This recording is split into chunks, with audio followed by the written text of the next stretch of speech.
right, welcome everybody to your favorite, well, Monday turned Tuesday tradition known as the Ultimate Hockey Show. My name is Michael Darrow. I am joined by Rick Petty.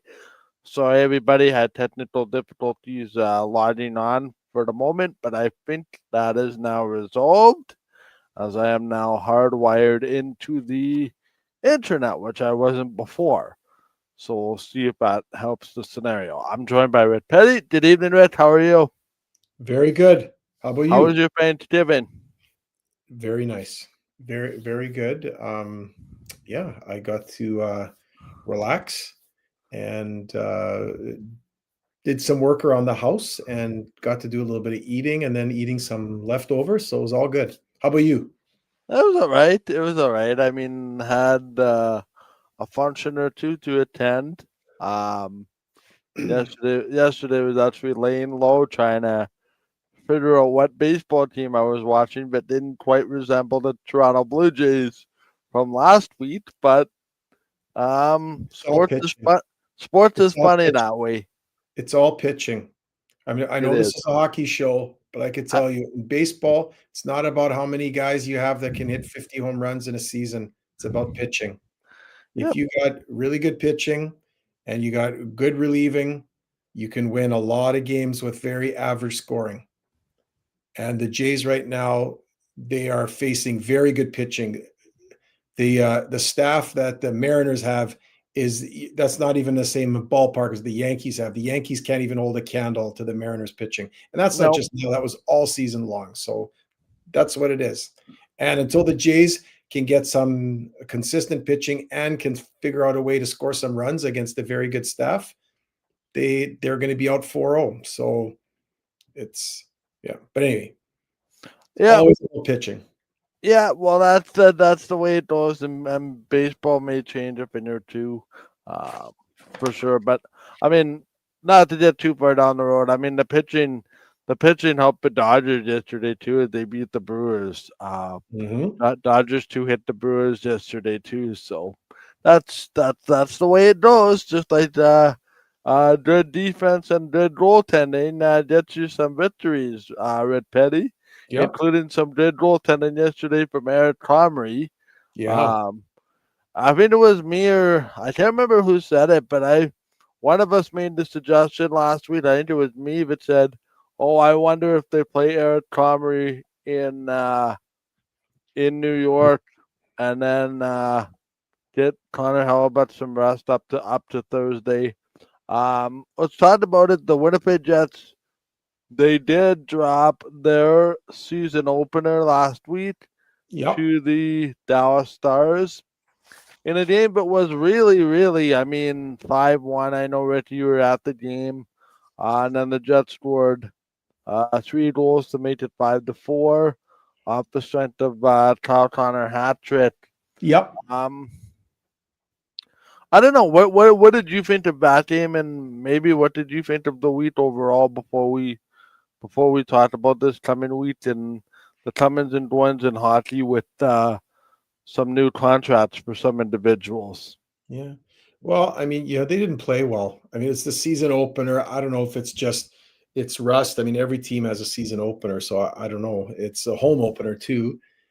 Big brouhaha, big crowd noise. The most actually for Jonathan Taves, and then the next most for Connor Hellebuck when they were introduced. So and then Shifley probably after that. So that was nice. I mean, and they handed out a nice winter toque to everybody in attendance, so that was nice.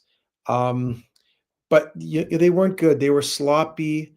It was kind of but you could say, well, it's their first game. Well, it's the Stars' first game too, and they were very good. So the Stars Mm-hmm. outplayed them for the first two periods. They were by far the better team the first two periods, and then the Jets came on. They got a few shorthanded goals, and that got the crowd going, and then got the team going, and then they got one more, and you thought, okay, now they got a minute and a half left, and they got a power play, and they didn't Mm-hmm. score in the power play, and then they didn't score when they pulled the man advantage for the last 30 or 40 seconds, whatever it was, or when they pulled the goalie to get the man advantage. So they played um, or no, I should say, sorry, they got a penalty or got a power play with about maybe 3 minutes or just under 3 minutes left. So they played with a man advantage the last Mhm. 3 minutes or your 2 minutes, 45 seconds, whatever it was, with the penalty and then pulling the goalie, and they couldn't score. So it was a little too late, right? Mhm. So Mhm. what happens? I mean, you go down 5-1. I mean, how many times is our comeback on 5-1? Once, Not often. not often. So, but they played well and they could score. And, the first line played well. And then the second game against LA, that's LA Kings. You think about the LA Kings, they're big, they Mhm. play good defensively. You're not going to get a ton of chances to score. You got to work hard. You got to go to the net. You got to grind it out. And they ground it out. Their penalty killing was very good. And they found a way to win 3-2. And then uh, yesterday's game, I believe it was, Yep. yeah, yesterday afternoon's game was actually very nice. I like that game because it's on the road and Mhm. you had everybody scoring except for the first line until the empty netter, which is Yeah. fine. They score the empty. But the first four goals at even strength and power play, that was all the other lines other than Shifley, Connor, and Velarde, which was great. And it just shows, yeah, that the Jets, if they play the right way, even if they have lulls here and there, then their netminder, whether it's Comrie or Hellebuck, holds them in there. They can, they can hang in there, and they can hang in there with anybody. And they made New Jersey look very blah for that Monday afternoon crowd that came to watch them in their I think home. you mean the Islanders. Well, sorry, Islanders. Sorry, I'm thinking New Jersey. Sorry, Islanders. Yeah. No, that's okay. Sorry, but yeah, it was just it. It was a really good game. It was a road game. That's exactly the way that, well, except for the first 5 minutes of that Right. game, but or first 8 minutes or whatever it was. But other than that, that's exactly how the Jets need to play on the road, and they played pretty good. And I guess the silver lining in that, I'll throw it back to you, but the silver lining Mhm. is they did it without Fleury, without Sandberg, without Perfetti, and without Lowry. So, I'm still a little bit concerned about Shibrakov, and I don't know. That's maybe an experiment that's long term, right? It was like when you Yep. think back to Perfetti. How was Perfetti in the first half season that he played? He had long stretches where he was Yep. an invisible man, right? So, and he had to Uh, learn how to play the Here's way. So, but here's my thing. Did Nikita Chibrikov do anything to get himself removed from the lineup? who, Chibrakov? Yeah. No, but when Perfetti S- comes back, who Right. goes out? Is it, you could argue maybe Nyquist goes out for a stretch because he hasn't exactly been, Well, he's been invisible. I had to check the game sheet to see if he was even playing yesterday. yeah, But no, it's interesting, right? Because I think as long as we're not talking about a player being a -4 and being on the ice and irresponsible for four yeah, goals,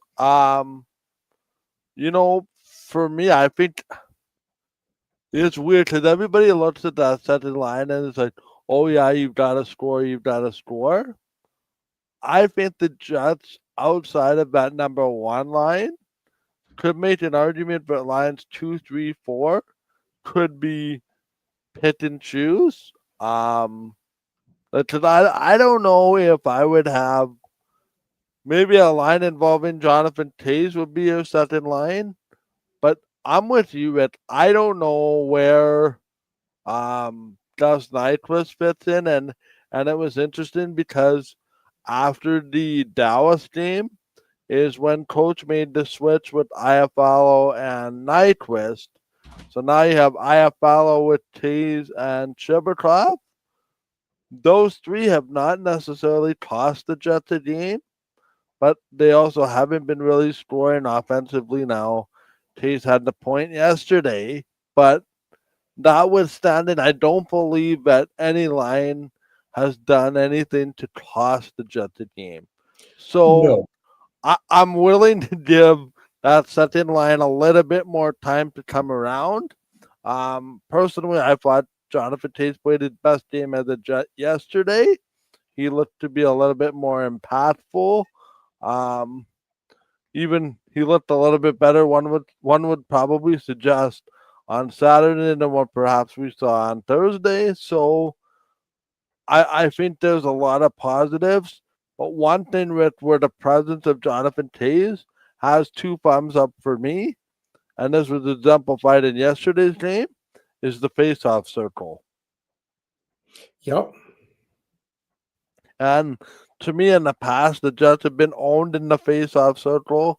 At times, when it comes to certain lines on the ice, it seems like that problem has now been, at least for now, rectified somewhat in the face-off circle.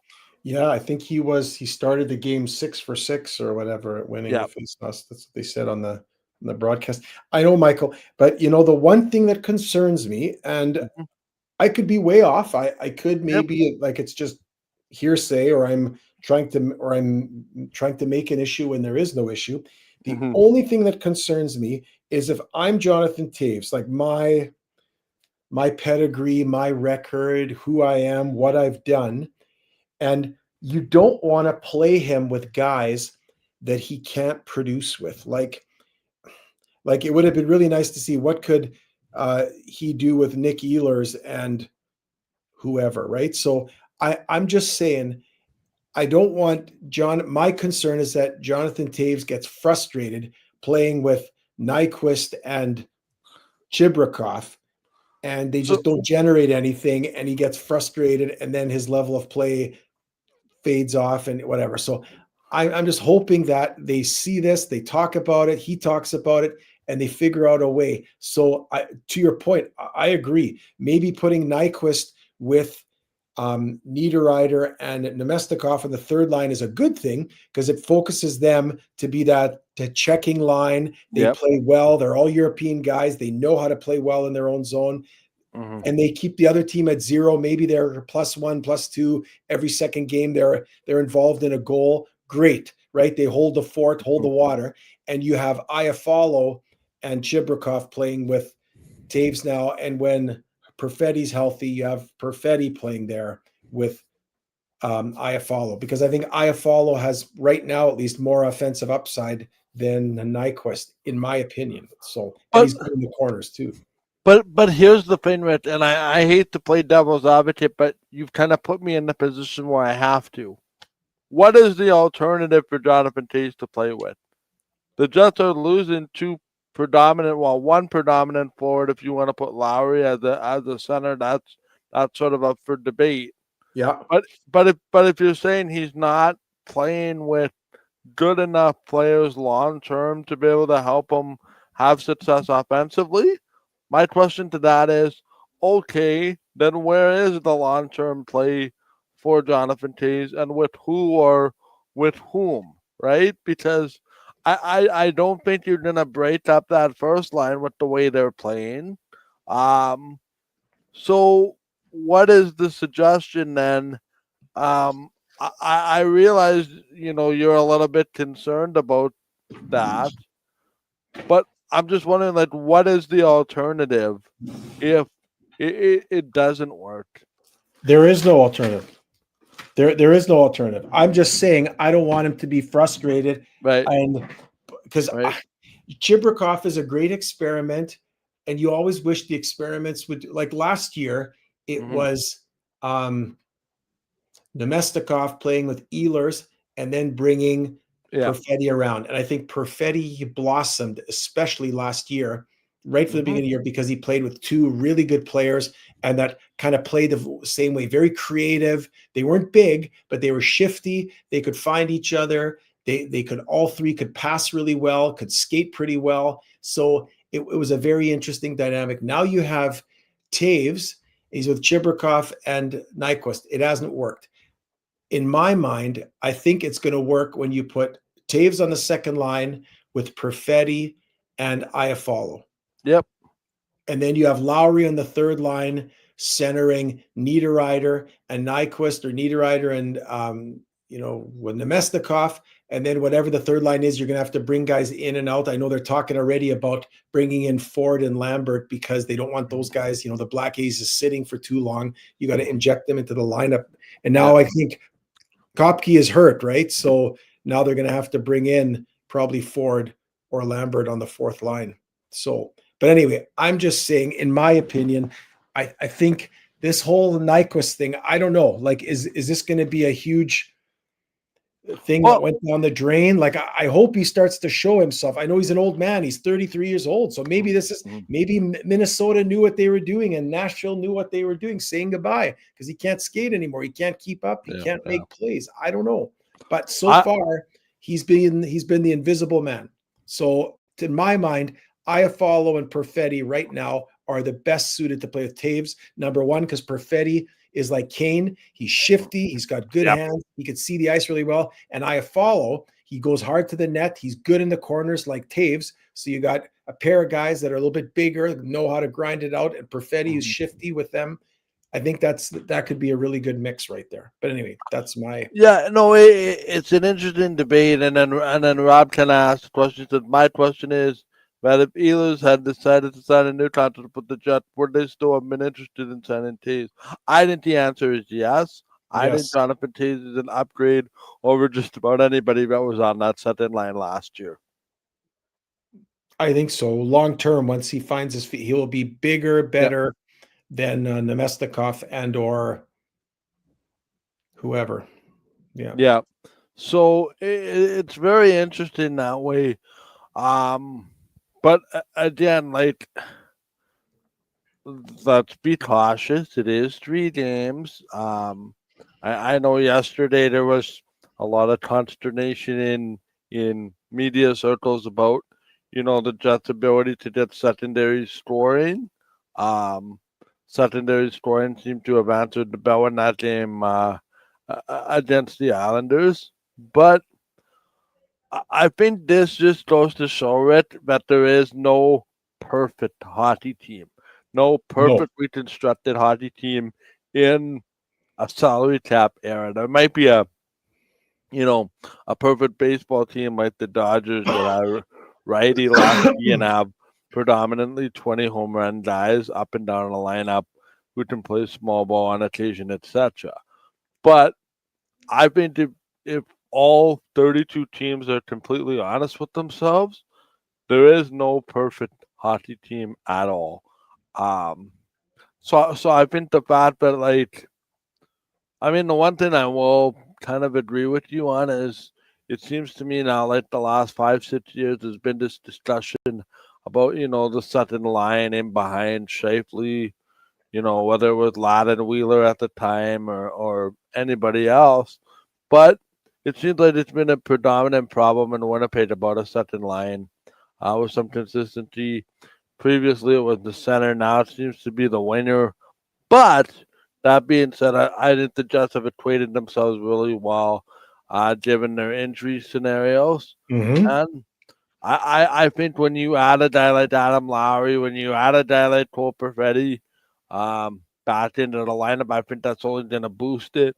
When you add Hayden Fleury back in, when you add Dylan Samberg back in, it just makes you stronger. So, yeah, you're going to have injuries over the course of 82 games. And I think given the way they played the first game and given the way they played the last two, I think the Jets are right where they should be record-wise. For the first 3 games of a 82-game odyssey. And then the thing that I kind of harping back on is, what is Gus Nyquist? Like, for me, what I saw in the preseason for him was very uninspiring. What I've seen so far for 2-3 games from him has been very uninspiring. And I think, if anything, this is a learning lesson about what happens when you put young guys in the lineup, like a Chibrikov, like a Lambert. Oh yeah, we need them to produce, point a game to their top 6 players. But it's just not as simple as putting a different guy in and boom, automatic success in most cases. But the question I have for you, and we can kind of throw this one around a bit. Okay. Are you worried about secondary scoring in the event that Connor, Velarde, and Shifley quiet down a little bit? Because it seems like they're doing a lot of the heavy lifting through 3 games. Let's say that line goes back to average norms. Do we have an offensive goal scoring problem if they are somewhat neutralized? The bottom six until yesterday wasn't really producing. Like somewhere the offense has to come from someone if this first line is gonna regress to somewhat of a normal means or have a game where they're neutralized. You know what I'm saying? Yeah. Well, that happened on Monday. Well, it did, and secondary scoring came through and they won. So, Yeah. I don't but know. I mean, It's a long small term, sample size. It's 3 games. That's right? why I'm just putting it out there. Right? It's 3 games. I I am not concerned about the Jets scoring enough goals to win. That's not my concern. They will find scoring. Look at Morgan Barron is just a beast. He's just like it's like, has he gotten faster? Has he gotten bigger? Has he gotten more confident? Is it all of the above? Man, that guy, when they moved him to center, that might have been the best move that they made. I know they were forced to do it last year because of injuries, but man, when he moved into the center position, he just by leaps and bounds he became a better player. So I love the fact that Morgan Barron is doing what he's doing, playing on the fourth line now. Now that Kopke's injured, they could play. He could play with Pearson and Ford, Right? maybe even Lambert. They put on that line to give it some speed. I don't know. They'll probably put Ford in there because Yeah. Lambert. That's kind of a shame to put on the fourth line. But I'm just saying, 3 guys who can bang and crash, skate, cause mayhem, forecheck, be good defensively. Like I don't have any problems with the Jets. I just think, or with scoring or whatever. I'm just concerned. My only concern is I don't want Taves because he's Captain Yep. Perfect. He's Yep. Mr. Serious, Captain Serious. I don't want him to get frustrated playing with guys that can't generate or that can't keep up with him or Right? whatever. I'm sure it's not. I'm sure he's going to be a good mentor to those guys. He's a good guy. He's Yep. just he takes everything very seriously. And I just hope, like, have you heard what the word is on a Perfetti's injury? Is it still week to week? Yeah. It's week to week with lower body. The So it's a word high ankle around sprain. the word around town is a high ankle sprain. So Yeah. that should be anywhere from 6 to 8 weeks, and then No, no, no, another. not 6 to 8 weeks. No, no, no, no, no. That's a I, broken arm. That's not a broken leg. That's not a high ankle sprain. well, no, I mean even just getting back up to speed. Um, I don't know on a high ankle sprain if you can right away come in and get 4 points a game and 2 goals a game and etc. I think there's still a bit of a feeling out process for Yeah. that to happen. Yeah.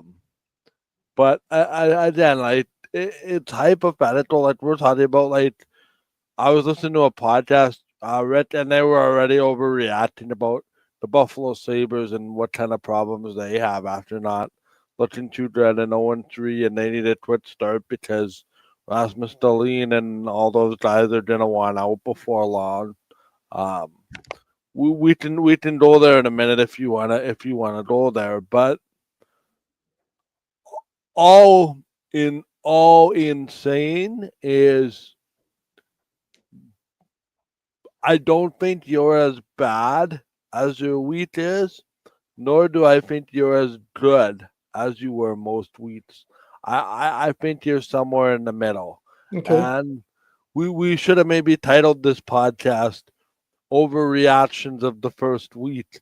Because certain teams look like, they're 3-0 and 2-0, and other teams looks like the sky is falling. Yeah.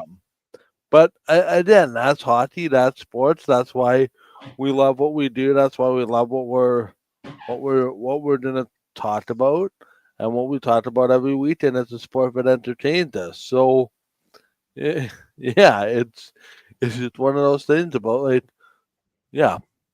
I mean, long way to go. Most teams have 78 and 79 games remaining. So, Correct. It's no more. I think some teams have played 4 games, a handful. Most Yep. teams have played 3. A few have even Yep. played only 2. I think the Hurricanes have only played twice, but they played a night, I believe. So Yeah. And then the Leafs play again tonight after playing yesterday. So that'll be interesting. Um, but I want to ask you, Rick. Lane Hudson signed a new contract yeah. with the Montreal Canadiens, 8 years and $9.75 million. Are you surprised that Lane Hudson only took $9.75 million over 8 years? Because to me, he looks like a top end defenseman that is going to be a bargain contract before long, given where the salary cap is. Or is it a player which is just familiar with the surroundings, wants to keep ownership accountable to build a winner, kind of like Connor McDavid? And you go from there because the Canadians also announced new contracts for general manager Ken Hughes and president of hockey operations Jeff Gordon. So, what's your thought on the Lane Hudson extension and maybe by extension, all of these pending free agents at the top of the ticket next year getting new extensions led by Kyle Connor McDavid, Kirill Kaprizov, etc., etc. Well, yeah. I mean, the salary cap. I think we talked about it last week. The salary cap, the new one, with the increase in money allowed to be spent, is being taken advantage of by teams and by players, I guess, with their agents as well. So I don't know. It's the new thing. It's what happens. It's an interesting dynamic. I know what you're saying, because we had sort of the salary cap kind of frozen, right? I think for several years it was just kind of around the same amount, right? It kind of just held in place for three seasons, I think it was.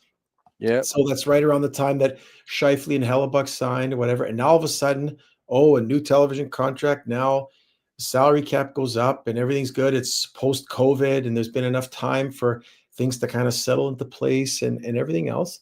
And now you have these contracts. I mean, Kaprizov signing for, what was it, 17 million a year? Yep. Okay. I mean, Yeah. it's just stupid. It just throws things out of whack. And that's fine. They can sign him to whatever you want. But is that now the bar for everybody? I mean, if Kaprizov's making 17, does that mean that Draisaitl and McDavid should be making 20, 25? Like, Well, see, that's the thing. Like, how do you feel now if you're in Minnesota? You see Connor taking a deal with less than Kaprizov. You see McDavid signing for 12.5, $13 million over but uh only over 2 years. over 2 years. Yeah. But like, you have to wonder, like, are we now being squeezed? Because it's very interesting that way, right? Where now Kaprizov is a $14 million player. Are you telling 14 or me? 17? He's 17, isn't Oh, he? 17. So, are you telling me that he's a better player than McDavid? Are you telling me Well, he's a way better player than Kyle Connor? Are you telling me listen, he's a way better player than Lane Hudson? Like, Bill Guerin and ownership there can do what they were going to do. I think it's Bill Guerin there, right? I yeah, think it's yeah, Bill Darren, yeah. so it's fine. They can do whatever they want, but all they're doing is tying their hands into the future. You It's think they would have learned from Ryan Suter and Zach Parise's bad contracts? But in general, if you Yeah. put that much money into one salary, it just means even relative to McDavid, like all things being equal, and it's maybe not quite right, but if you're signing McDavid to 12 or 12 and a half, and you got Draisaitl at 10 or 11 or whatever Draisaitl is, and then you have Kaprizov at 17, what you're in essence doing, Minnesota, is you're taking $5 million away, because Kaprizov is probably only worth right now, I would think, 12 million a year. He's not worth 17. So what you've done is you've taken $5 million out of your salary cap that could go to another really good player, because you could find a really good player at $5 million a year. So you've Mhm. tied up that money with Kaprizov. So it just makes you have one less really good player on your Yep. roster, all things being equal. Now, I don't know Yep. exactly what Minnesota's roster is and all their salary cap. I'm not looking at it. I'm just Yep. saying, if you just look at it very simply, You've taken $5 million off the table that could be going to somebody else of your 19 guys that you And a replace. high-end player, too. It could be a very good high-end player, or you could add that to a guy. So I'm just saying it makes it a little bit cockamamie. And look at, even for the Jets, I don't know if you heard this, but they were talking about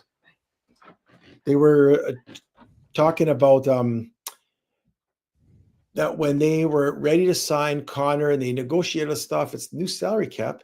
They had to go to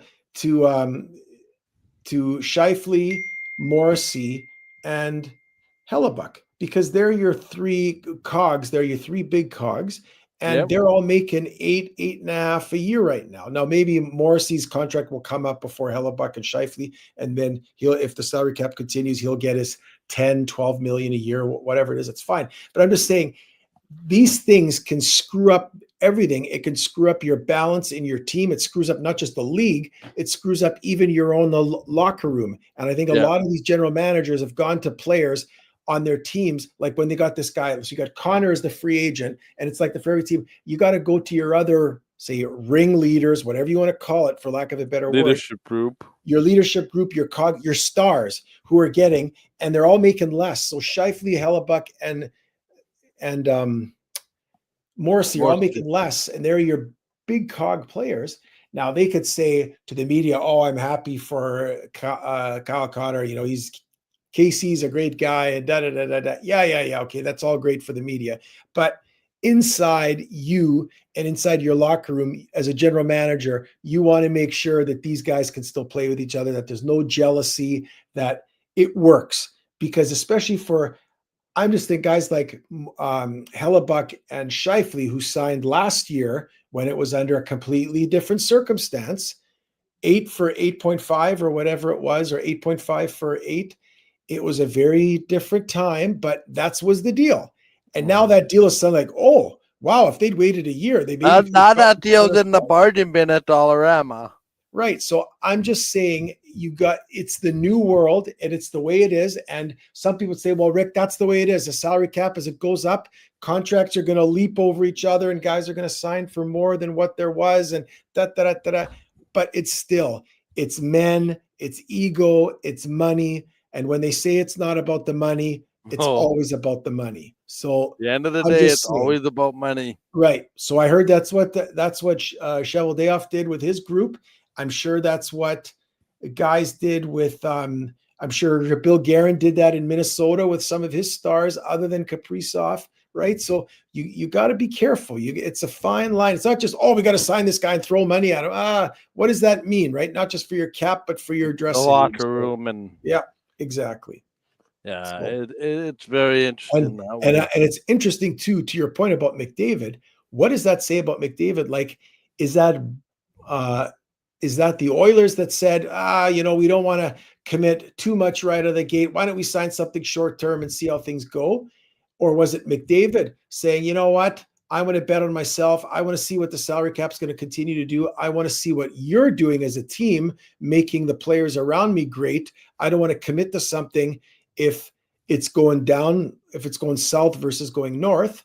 So there's a whole bunch of questions. Or was it a combination of the two? Because it seems very odd on the surface for McDavid to sign for 2 years at 12.5. The only thing that makes sense to me is that he's in essence saying, I want to see what the salary cap is going to be like in another 2 years from now and what this team is going to be like. And so I'm going to bet on myself. That's because I can't imagine Edmonton would have said, no, we don't want to sign you longer. Like Edmonton would want to sign him longer. I think, to be honest, that McDavid contract now holds management accountable. Yeah. And forces them to build the best team around McDavid possible. Yeah. Like, McDavid, to me, makes a whole heck of a lot of sense.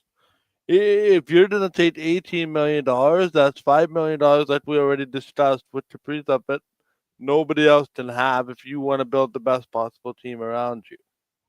Right. So, to me, it's just very interesting that way. The way the dynamics work in locker rooms and Like I know a player making $12 million that Kyle Connor will be next year. Is very, very unprecedented for anybody in Winnipeg. To be making that much of an annual salary. And if you would have told me that the Jets would have a player back when we came back now 15 years ago, oh, they're going to make $12 million, I would have said, oh, yeah, not in Winnipeg, not in Winnipeg. Like, we don't have that Well, type of money. and there you go. And now look how times have changed, eh? Yeah. I mean, it's just crazy. Like, you would have assumed a $12 million player would be one of the Rangers or the Yeah. Bruins or the Leafs or something like Yeah. that. But not even like the Winnipeg Jets. And there's actually some reporting out in hockey circles, but even what they're projecting the salary caps to go to in the next couple of years is even on the low end of it. It could go even higher, which is interesting.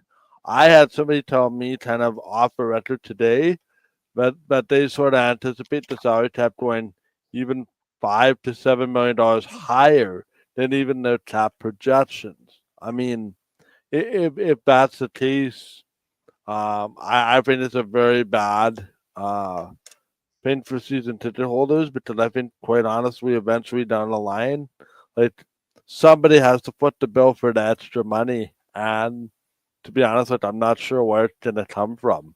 Well, they're Um, telling us it's all advertising and television. That's what they're saying.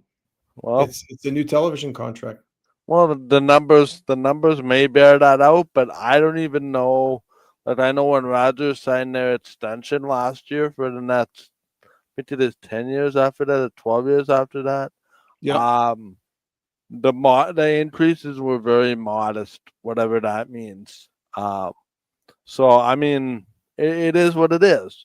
Um, would I pay what they pay to get hockey on TV? Probably not for my own network, nor do I have that kind of money kicking around.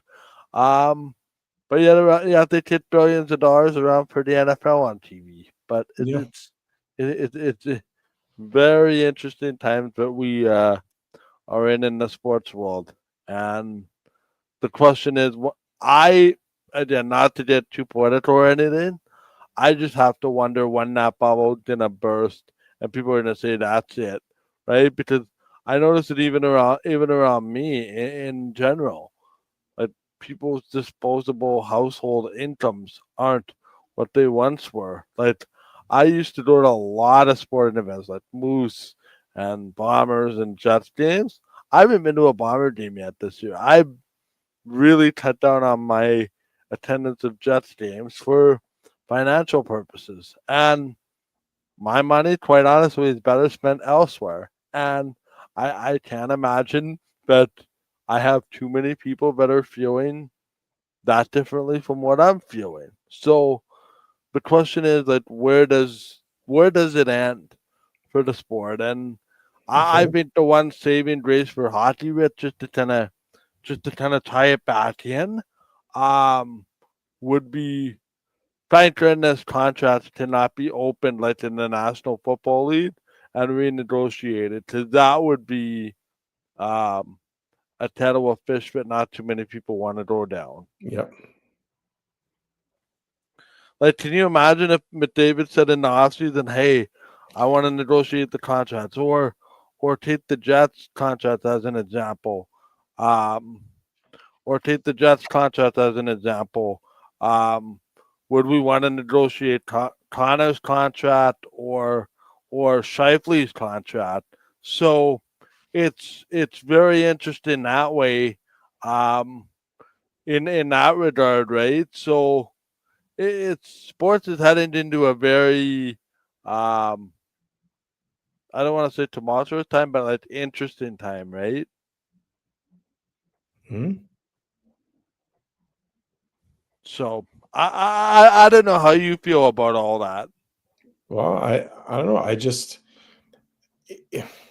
Is there going to be like right now? There hasn't been an impact really on season ticket holders because it's been the increases have come with the new television contract. So teams have had an injection of millions of dollars because of the the television contract. But you're right. If it continues at this rate and you don't have new television money, it's going to fall onto folks that attend games and onto the price of a hot dog or a beer or And the popcorn question or is, whatever. am I willing to spend 10% more on season tickets? Yeah, that's a good question. Yeah, but maybe everybody else's salary goes up 10% too. I don't know. It's a good question. It's like, my big question is, where does this go? But what else jumps out to you around the league here as we got 10 minutes left? Is there something that's really irritating you, or Uh, something that caught your attention in this opening week? well, you know what? Again, very small sample size, right? It's 3, 4 games. I mean, most teams have kind of been up and down, won a couple, lost one, or won one and lost two. So it's kind of a mishmash. You're right. The Sabres are 0-3. The Islanders are 0-3. So, I mean, did you see San Jose self-implode there? They were up in that game, and then Yep. the goalie let a goal come in. Hang on, Vince. I'll be right back. Man alive. Like that's like that game was lost by the goalie. I mean, I don't want to point fingers because it's a team game, but that goalie, I hope that kid has got strong mental moxie and he's got some really good folks around him. I hope the goaltending coach for San Jose is a huge believer in positive thinking and positive speaking and encouraging that kid, because man, that could wreck a lot of guys with soft psyche. But then again, if you're in the pros, you shouldn't be that soft. I mean, I'm hoping and thinking that he's going to be in a fairly good place. But so that was one of the things that kind of caught my eye just out of the gate. What else? I mean, the Avalanche have started very strong. They've looked very good. Only lost one game in, I believe it was a shootout. It was overtime shootout, but otherwise they've won 3 of 4 and have what does that have? 7 out of a possible 8 points. So good on the Avalanche. They seem to be right back to where they always are at the beginning of the season. I don't know. It's still a little bit early. I'm not going to say one way or another, say too much about any one team, good or bad. I think everybody's kind of had, like I said, they've had a showing that's been fairly good, and then they've had some games or a game that's been kind of meh. So it's kind of evened out. I am interested in seeing how it's going to play out for some players that are in new situations, like Nick Ehlers in Carolina, like how about Appleton in Detroit?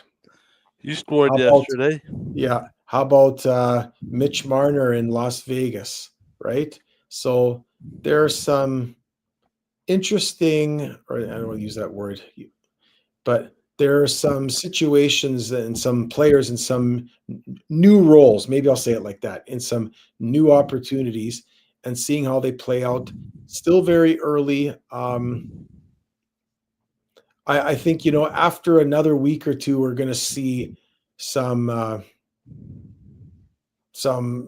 separation, if you will, some teams kind of moving further ahead and some teams falling maybe a little bit more behind.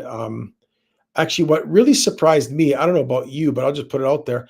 It surprised me, Ottawa. Like, I really thought Ottawa, like, they were healthy. They were out of the gate. They had sort of settled a lot of things in terms of their goaltending, their defense, their forwards. They were right on the cusp last year, made it into the playoffs. It got knocked out in the first round, but they have not looked very good their first 3 games. I know they won 1 game, lost 2, but they've let in a lot of goals. They've not been good defensively. Their goaltending has not been very good. And I'm just surprised. I thought they would take the next step to be that much better, even more so to start the season. How about for you? full disclosure, I have Ottawa as a playoff team. I just don't know if I'm ready to hit the panic button through 3 games. No, I'm You just know, saying surprising. like I'm not saying panic. I'm just saying it's just no, surprising. no, I know what you're saying. You expected them to come out better, Yeah, given that there should not have been a lot of distractions because players are under contract, players have played together. Um, this is a playoff team, and today we find out they're losing Brady to Chet for 4 weeks oh boy, uh, see, there you go. with an injury. So both Kachuk brothers are now injured. It's kind of irony that Brady got hurt in the building where his brother plays in um, on Saturday night. But I just go back to what I said earlier. You're not as bad as your record says you are in a week. You're not as good as what your record said in a week. I mean, we're it as a team, but if you really want to, make it known or make percentages sort of known, well, hear it this way: the Boston Bruins are 3-1. The Detroit Red Wings are 2-1. Both wins of theirs have come against the Leafs. Tampa's 1-2. Ottawa's 1-2. The Sabres are 0-3. Yep. Islanders are 0-3. Utah's 1-2. Calgary's 1-2 after, maybe didn't win where they shouldn't have on opening night. Yep. I think that's the whole thing about, you need a good start to your season, but a bad week to start is not necessarily the be all end all, especially a team like Florida. When you've won 2 cups in a row with all your injuries, I think a bit of a step back is warranted, but we've seen one so far. But the team that I'm very interested in is Chicago, Rick. I looked at that roster when they played on opening night there last week. I'm not sure how you can convince me that that team that was on the ice last Tuesday when they opened up is any better than what they had last year. Like, to me, they're wasting prime Bedard entry level time by not attempting to put a better team in front of him and with him. Okay. But I don't know. How do you see it? Yeah, but I know, but the problem is you can't just keep signing free. Like you've got guys under contract, right? It's the whole thing. You can't just throw out half your team or I don't know. Excuse me, I'm a little bit tired from yesterday. But anyway, you can't just change your team over. It's like the Jets, right? They went young and they had to struggle. And so I think Chicago, they're going young. They're going a little bit, and they got some veterans there, but they're going with younger guys and just trying to make it work. And they're going to get better. Bedard is going to get better. They're going to get more guys around him as he gets a little bit older. Just, I don't know. It's sometimes not a quick as process as people think it is to turn a team around. It's just not.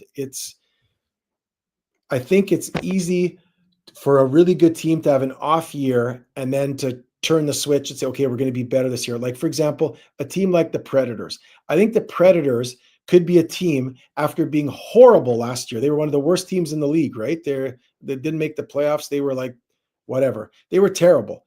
That's a team that could, if they figure it out, could flip the switch and could suddenly be a playoff team again this year with all the veterans they have and all the Oh yeah, quality players that they have. So whereas a team like Chicago didn't make the playoffs, they can't just flip the switch because I just don't think they've got the talent, the maturity, the ability, the experience, the veteran, whatever you want to talk. All is of that. Chicago in your mind where Edmonton was on McDavid first team with the team, You could say that, sure. And or what was it with Crosby first McDavid? team And with they the had, Penguins? right. And probably even worse because Edmonton had drafted horribly for years before Yeah. McDavid. And even after him, with you think of Yakupov and some of the sluggos that they picked there in the first and second round. I mean, it's unbelievable how Edmonton, like considering how bad they were and how many high draft picks they had, they should be a powerhouse by now. But it just tells you, it's not an exact science when you're drafting. So Nope. And sometimes drafting an individual for personality or character far away still. Yeah. Be patient with the Blackhawks.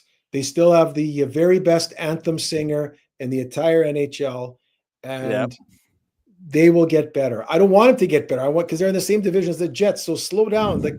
They'll slowly creep up, and that's fine. They can push Colorado or they can push St. Louis down and let the Jets keep going. We should talk. We only got a minute or two left. Yeah. Are we gonna have a show next Monday? Yes. Okay, so we only have a couple of games, and then we have the show next Monday right before they're at Calgary in the evening, later in the evening. On the 20th. So we got a away game on Thursday against Philadelphia, and then at home in Nashville on Hockey Night in Canada, 6:00 on Saturday night. I predict the Jets go 2-0. They could beat Philadelphia. It's just will the right team show up, and they can beat Nashville at home. So I'd say they go 2-0. Yeah. I think for the Jets to come 4-1 going into that game against Calgary, like even the way the Flames have played, I think that one in Calgary is very winnable. Sure, but I'm not making that prediction because that's after our show. So I'll make that as part of following week's prediction. The Jets need to get off to a good start. Their schedule allows it. 2 days on the road. No reason not to be ready against Philly. No reason not to be ready against Nashville. Very winnable games here coming up. With a very friendly schedule and even a long road trip coming up. It's all 6 games out west in November. In close proximity. At some point, you just need to take the schedule that's in front of you, and you need to just make hay while you can. There you go. And who knows? I might even upgrade my pick for the Jets, but we'll have to see for the next couple of weeks. Okay. That is it. Anything else? Nope. I look forward to the week as you do, and we'll talk next Monday. We'll talk next Monday. I like how you always end things with the palm up. It reminds me of Don Cherry on the way out of Coach's Corner all the time. Okay, for Red Petty, this is Michael Dell saying thank you so much. Thank you so much, Red, for carrying the show for about 2 minutes so when I had to run out. For everyone involved in this one, this is Michael Dell saying have a great night, and we'll talk to you next week. Good night from Winnipeg. Thank you so much for watching.